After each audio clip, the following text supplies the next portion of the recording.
everyone. For this specific PowerPoint presentation, we're going to be covering the functions and structures of the skin specifically. The skin is one of the membranes that we talked about. Remember, we talked about the mucous membrane, the serous membrane, the cutaneous membrane, which is the skin, and the synovial membrane. To recap, mucous membrane is going to be an epithelial sheet with the presence of a connective tissue layer underneath that's called the lamina propria. The mucosa is going to line the respiratory, digestive, urinary, and reproductive tracts, and it functions as protection, lubrication, secretion, and absorption. As the name says, mucous membrane means that it will secrete mucus. Then we have the serous membrane, which consists of a layer of simple squamous epithelium that's also going to be on top of a connective tissue. This time it will be a fine layer of connective tissue. Since it's a simple squamous epithelium, it's going to line the internal ventral body cavities and also cover the organs within these cavities. Their function is to produce a lubricating fluid that will reduce friction within these cavities. We'll jump over here to the synovial membranes, which line the joint cavities of synovial joints, which are the movable joints, and they're going to be composed entirely of connective tissue. Therefore, there's no epithelial tissue. They do function to produce lubrication that will decrease friction in the joint cavity, and this makes it painless for us to move our body. Lastly, we have the cutaneous membrane, or the skin, which we are covering in this module. It's going to be composed of the epithelial epidermis and also a connective tissue, which is the dermis.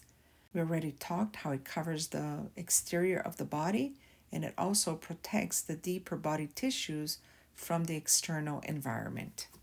As it is the largest organ of the body, it weighs about 10 to 15 pounds, which is more or less 7% of the body weight. The skin is made up of two main layers, which are the epidermis and dermis. Epi means on top, so the epidermis is on top of the dermis. Then we have the subcutaneous layer. Sub means below, so it's below the cutaneous layer or cutaneous membrane. It can also be called hypodermis. Hypo also means below, so it's below the dermis. And the subcutaneous layer is not part of the skin. It will consist of this areolar connective and adipose tissue, and we will talk about it in more details later on in this module. However, we can say that the skin, which is made up of the epidermis and the dermis, together with the subcutaneous layer, will form the integument.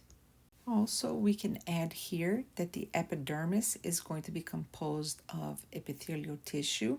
This means that it's going to be avascular, where the dermis is formed by connective tissue, so it's going to be vascular.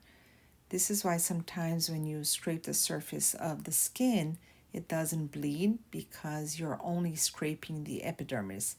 If there is blood from the wound, then this means that you have reached the dermis, therefore the connective tissue. Here we can see the two layers of the skin, which are again the epidermis and the dermis. The epidermis is going to be this layer on top over here, and the dermis is going to be this loose layer over here on the bottom. We can also add that the epidermis is made up of closely packed epithelial cells. Remember how the epithelial cells have little or no space between the cells? And the dermis is made up of dense, irregular, you can see how the fibers are going in every direction, so dense, irregular connective tissue that will house the blood vessels, as we can see over here on this image. It will also house the hair follicles, as we can see over here. It will house the sweat glands, which are these over here. It will also house the sudoriferous glands, and other structures that we will cover when we talk specifically about the dermis.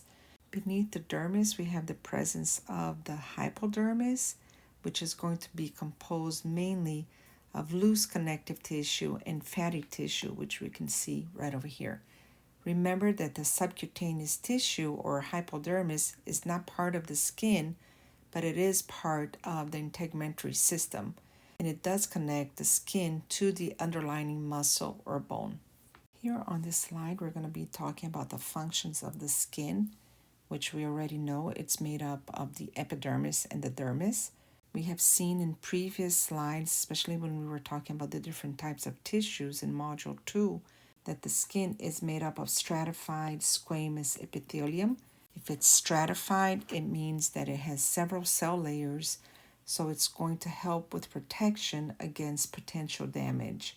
It also will help with the reduction in water loss, and we're going to see how that's going to occur when we talk about the layers of the epidermis in the next learning outcome.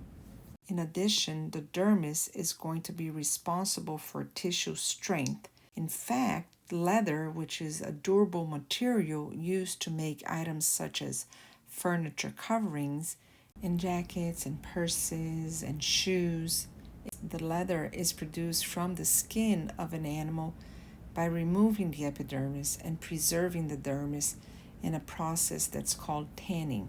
After the dermis gets processed, the product is then tanned according to the color that they want to produce the products.